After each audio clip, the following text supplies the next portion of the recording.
Eu acho que esse é um dos temas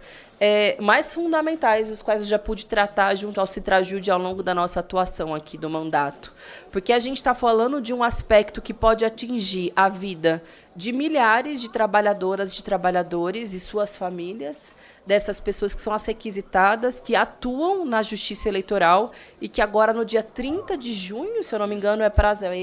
é esse, podem precisar sair dos seus postos de trabalho, gerando um prejuízo muito grande nas suas vidas, né, do ponto de vista da sua organização pessoal, financeira, familiar, dependendo até mesmo territorial, de onde moram, como vivem, como se organizam, mas também para a própria justiça eleitoral, porque a gente está falando de um conhecimento adquirido de anos e anos de trabalho, de dedicação,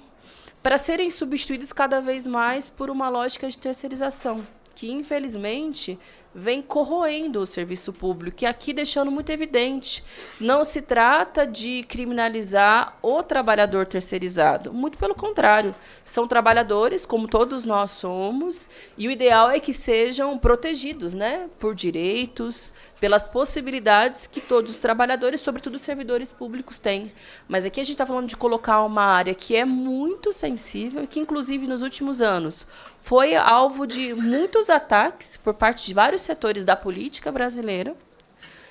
nas mãos, muitas vezes, de empresas privadas que nós não sabemos quais são as reais intenções que podem ter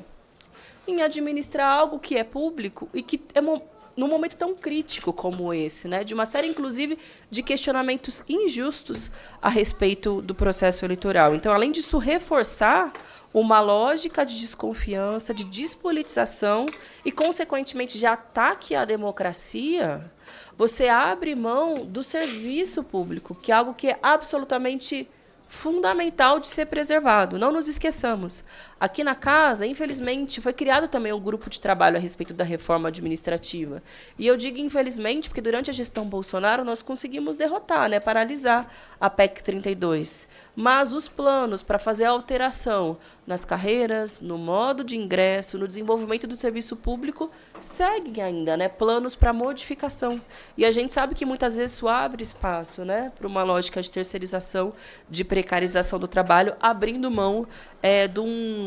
do conceito mesmo, né, do que é público e deve ser preservado também por servidores públicos. E aqui eu quero fazer uma menção também, muito brevemente, antes de passar a mesa, para aquelas que são aprovadas e aprovados no último concurso público, que me escrevem bastante nas redes sociais, me mandam um e-mail, ligam no nosso gabinete. Tem alguns representantes aqui, inclusive, que também são parte da mesma luta, porque a gente está falando de